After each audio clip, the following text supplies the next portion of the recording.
Joining us now is Adam Creighton, Chief Economist and Senior Research Fellow at the Institute of Public Affairs. Adam, it's great to see you. I want to get into the war in the Middle East in a moment, but I want to talk to you about this alleged ISIS-inspired bomb threat rocking New York City. Two men, allegedly inspired by ISIS, tried to set off homemade bombs. They have now been charged. One suspect allegedly shouted Allah Akbar before throwing the IED. But just watching how this story has been covered by the media, I mean, you wouldn't know a thing about these people. In fact, you might even get the impression that these bombs were placed by white supremacists because these bombs, they were allegedly thrown at a protest that was organised by right-wing activist Jake Lang that was anti-Islam. Just looking at the media, NBC posted on X multiple arrests made after suspicious devices found outside Gracie Mansion, home of Mayor Zoran Mamdani, during anti-Islam rally and counter-protest. AP had a similar headline as well, and it just kind of implies that the right-wing protesters could have been the ones throwing these bombs at him. Yeah, certainly. That's no surprise to me. Obviously, I was in the US for 4 years and I watched the US mainstream media a great deal, and they are extremely biased against Donald Trump. So this is no surprise to me. It's a really shocking turn of events. There could have been many, many deaths here. I think 3 bombs were thrown. They could have killed many people. I believe one of the suspects was asked while he was taken away what he intended, and he said that he wanted it to be much worse than the Boston Marathon bombing of a few years back. Wow. So that is rather terrifying. But the extraordinary thing too is the mayor of New York, the new mayor, Mamdani, he basically condemned the original protest more than the bomb throwers in a tweet, which is quite extraordinary. But it's worth dwelling on the so-called Nazi protests. I think there are only 20 or so people there protesting fairly peacefully. Of course, we don't disagree. We don't agree with their message, obviously, but they were not doing anything that was illegal. And indeed, in the US, speech is very free, and there are Supreme Court cases going back to 1969, the Brandenburg case, and to 1977, the Skokie case, that actually spell out very clearly that it is perfectly okay for white supremacists or Ku Klux Klan members to protest peacefully. So it was legal. What is not legal, of course, is throwing bombs that are meant to blow many people up, and that barely got a mention in the mayor's tweet. You're exactly right. We've got this tweet. He wrote, "Yesterday, white supremacist Jake Lang organised a protest outside Gracie Mansion, rooted in bigotry and racism. Such hate has no place in New York City. It is an affront to our city's values and the unity that defines who we are. What followed was even more disturbing. Violence at a protest is never acceptable. The attempt to use an explosive device and hurt others is not only criminal, it is reprehensible and the antithesis of who we are. I want to thank the brave men and women of the New York Police Department who acted quickly to keep New Yorkers safe." I mean, no mention there at all about, he's happy to call out Jake Lang by name, calling him out as a white supremacist, but not a word about who these people were that allegedly threw this bomb, who the suspects were, and of course we know were allegedly, I should say, inspired by ISIS. I mean, as if that's important, Adam. No, look, certainly there's an irony too. I believe the protests, I'm not even sure that they were white supremacists. The media, of course, likes to use that phrase for anything they don't like. I think they were protesting against Islamic extremism, and it's somewhat ironic that they had bombs thrown at them by extremists, but by exactly that. So I mean, it kind of proved their point in a way. But the worrying thing is these were just 2 teenage boys, I believe, or teenage men, just finished high school. They had no criminal record, and they had been inspired. They even said, they told reporters, I believe, that they were inspired by ISIS. So it's a very worrying turn of events, and there could be many more cases like this in the US. Let's hope that there aren't. Let's hope that there aren't. But of course, we know in Australia there was an ISIS-inspired alleged terror attack just a few months ago. It's so concerning, and it's really up to leaders to call this out for what it is. And also, just while we're on Mamdani, there are reports that Mamdani's wife liked an Instagram post calling the sexual violence on October 7 a hoax and referred to the terror attack as a collective liberation. Mamdani not apologising for his wife's on his wife's behalf either, just saying that she's a private person. Adam, I want to move on to what is happening with Iran. The son of the late Ayatollah Ali Khamenei, Mojtaba Khamenei, has been appointed supreme leader. US President Donald Trump has called him unacceptable, telling Axios that we want someone that will bring harmony and peace to Iran. Look, everyone wants to know what the outcome's going to be. Obviously, Donald Trump has taken a huge gamble, but it is hopefully be high reward. What do you make of this new supreme leader? And is he going to last long? Yeah. Well, look, I mean, there's so much to say here. I mean, in terms of the new leader, look, it's hard to know what he's going to be like. I had never heard of him. I didn't even know the late Ayatollah had children. I thought it was my understanding that the late Ayatollah did not want his children to take over from him because he did not want it to be a monarchy, but it seems to be that that's the way that it is going. Of course, there's also been reports that he's been seriously wounded, the new leader. So we don't know how seriously wounded.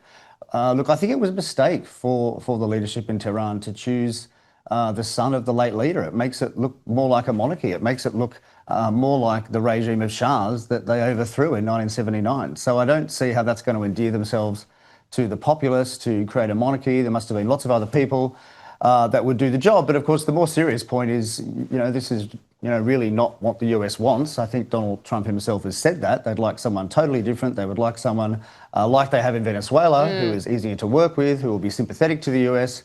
It doesn't seem like that is the case so far. Certainly, the whole war has been a very big gamble, as you said. Look, I think it's too early to say whether it has paid off or not.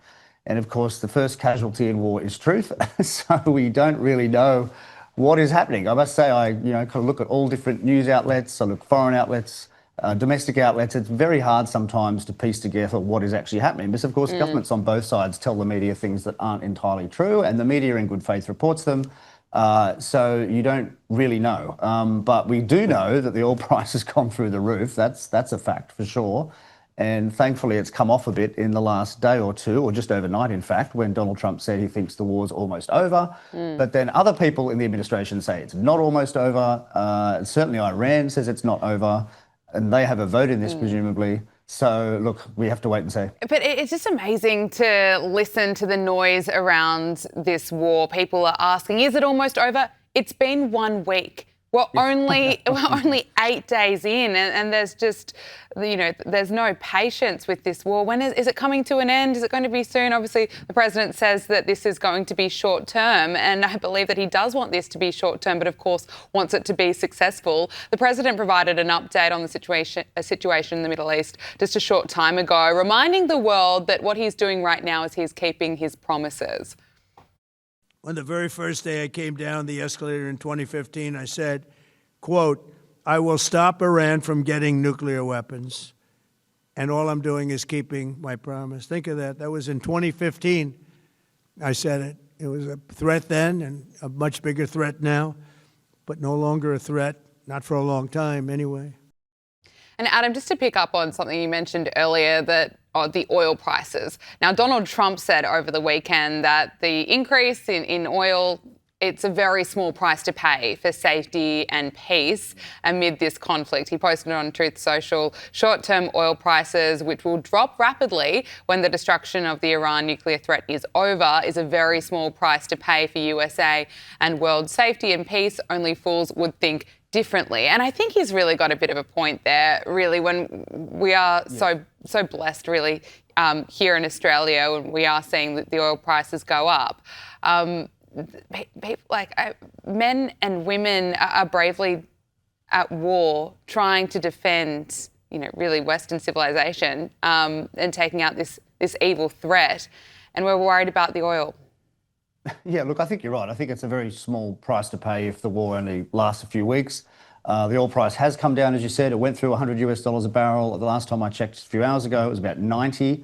That's still very high, though. It was basically averaging about $65, $70 a barrel for most of this year so far, for the last 6 months or so. So that's about $20 increase if it stays where it is. The worry, I think, for policymakers in the US and especially Australia, where the impact of the oil price is even greater on inflation, is that inflation rate. I mean, it's almost certain in Australia that the inflation rate now will go through 4%. I think that's a near certainty. It's 3.8 now, as you know. 4% is very embarrassing. It's going to mean the RBA has to put up rates. And in the US too, I mean, it's not quite as affected as us by the oil price because, of course, they have their own oil and they're also massively increasing production in the US. We're not, of course, we don't really have any oil production. We're completely dependent on oil imports for 90%. So the inflation rate is a concern, but if it does return to normal levels in a few weeks, it won't be a huge hit. The issue is, what sort of economic pain can the regime in Tehran inflict on the US? And we still don't really know. We don't know how many missiles they have. I mean, the fog of war is very, very thick. So let's hope the US is right. I really hope the regime falls, and it falls soon. I mean, that's probably, if someone forced me to bet, that's what I'd say will happen in the next couple of weeks. The regime, through back channels, will basically ask for an off-ramp so they can stay in power and the war can end, because they don't want to see the destruction of their country. The US is very capable of doing that. But then on the other hand, there's great cost for the US too. Their missiles are millions of dollars each. I think the Iranian ones are very cheap, and we don't know how many they have in storage. I mean, that is so extraordinary if in just a few weeks we'll be able to see regime change. Just going back to your point when you were talking about inflation here and what we could potentially be up for here in Australia, listening to our leaders, it kind of reminds me of the COVID era. Don't panic buy, don't travel. It's going to get worse before it gets better. Obviously, a very different situation, but you mentioned those fears around inflation, that it could get as high as 5%. I mean, how much is that really going to hurt us? Yeah, well, look, I'm shocked actually to see market pricing just this morning that the chance of a rate increase next week or the week after, whenever the meeting is only 40%. I mean, I would have thought it'd be almost 100%. I mean, it's a very bad look for the RBA, I would say. This is a slightly different subject, but I mean, they're meant to keep inflation between 2 and 3. It's now 3.8%, and if their forecasts are true, the current RBA forecast, it will be outside that band for 7 years. So they're not really doing a very good job at keeping it within 2 and 3. So if they want to have any credibility, they're going to have to put up rates. And of course, that's bad for the economy. It's bad in the lead up to the budget for the government, because that's going to put up all the interest costs of that $1 trillion debt that we've been talking about before. The national growth figures will slow almost certainly. That's what happens when the oil price goes up. So there's lots of negative consequences. And as for the government saying, don't panic, well, what do they know? They wouldn't have a clue about the future, right? I mean, we saw through COVID, things can get much worse. The official forecasts are always wrong. Chris Bowen has no idea about what's going to happen in the war. So it's understandable he says that. But if I was someone who was very dependent on oil for my business, then I probably would rush out and buy a lot. No, you're absolutely right. Adam Creighton, Chief Economist and Senior Research Fellow at the Institute of Public Affairs. Thank you so much for joining us. Great to speak with you. Thanks, Gab.